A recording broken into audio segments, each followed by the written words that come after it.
యాజకుడు పవిత్రత పొందగోరు వారి కొరకు గమనించండి, సజీవమైన రెండు పవిత్ర పక్షులను గమనించారా?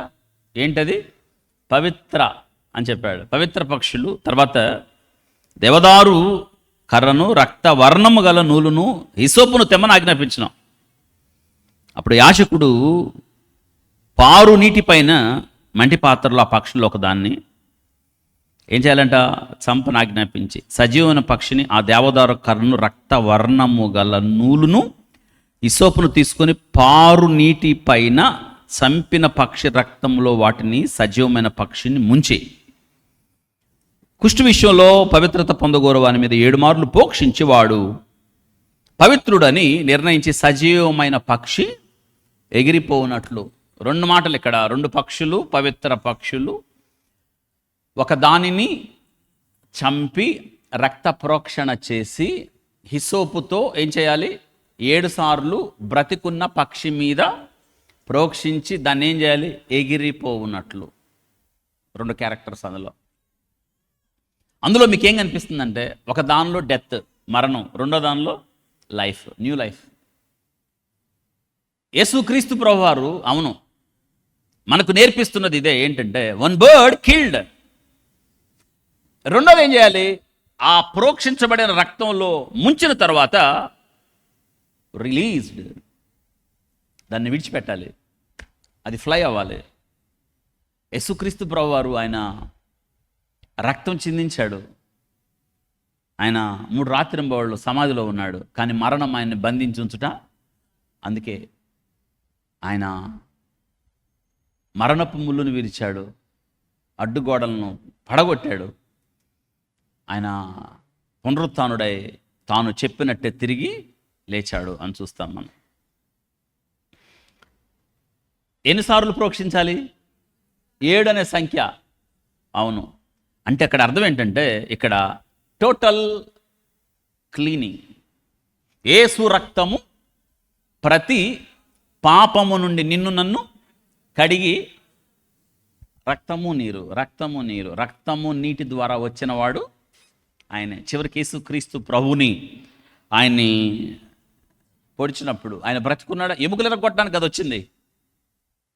ప్రవచనం నెరవేర్పు. ఆయన ఎముకలలో ఒక్కటైనను, ప్రవచనం చూడండి, ఆ ఎముకలు ఎరగొట్టడానికి అప్పటికి ఆయన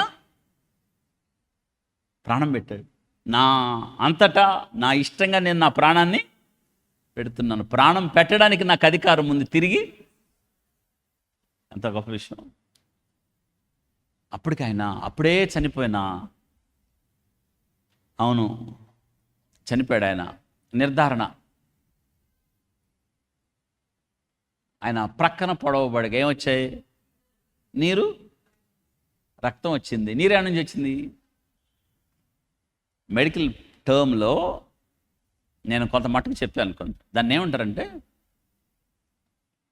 మీరు ఎప్పుడైనా సివియర్ యాక్సిడెంట్ జరిగినప్పుడు, ముఖ్యంగా రోడ్ యాక్సిడెంట్ జరిగినప్పుడు, క్రష్ ఇంజురీస్ అయినప్పుడు, క్రష్ అంటే ఒత్తుకుపోవడం, మించి బలమైన ఒత్తిడి జరిగినప్పుడు ఏమవుతుందంటే, క్రష్ అంటే క్రష్ అయిపోయి, ఒత్తిడి గురైపోయి ఇక్కడంతా ఛిద్రం అయిపోతుంది. ఛిద్రం అయినప్పుడు ఏమవుతుందంటే, ఊపిరితిత్తుల చుట్టూ నీరు చేరుతుంది. The disease known as plural effusion. Plural అంటే ఊపిరితిత్తు సంబంధం, ఎఫ్యూజన్ అంటే నీరు చేరింది.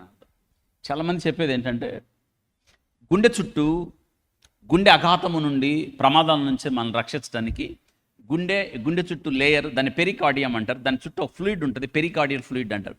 లిటిల్, అది చాలా తక్కువ ఉంటుంది అది. కానీ యేసుక్రీస్తుని పొడిచినప్పుడు వచ్చిన వాటర్ ఈ దేహం అంతా ఛిద్రం అవడం ద్వారా ఊపిరితిత్తులు చుట్టూ చేరిన ఎక్కువ నీరు.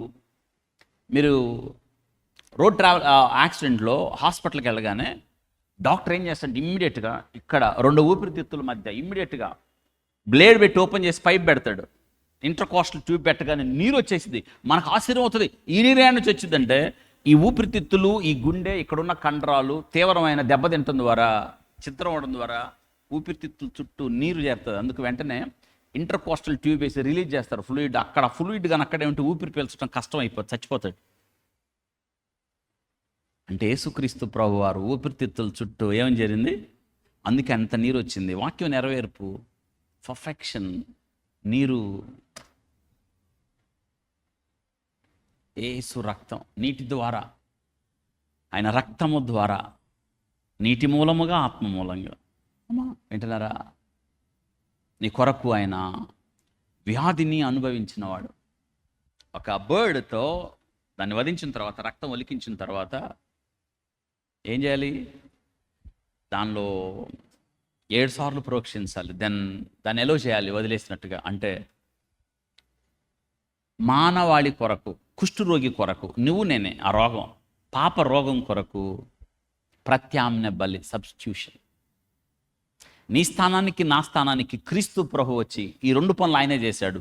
మరణించాడు, తిరిగి లేచాడు అంతే చెప్తున్నాం మనం. మరణించాడు, తిరిగి లేచాడు అని తెలుసుకోవాలి. Death and resurrection. యేసుక్రీస్తు 2 పక్షుల్లో మనకు కనిపిస్తాడు అనమాట.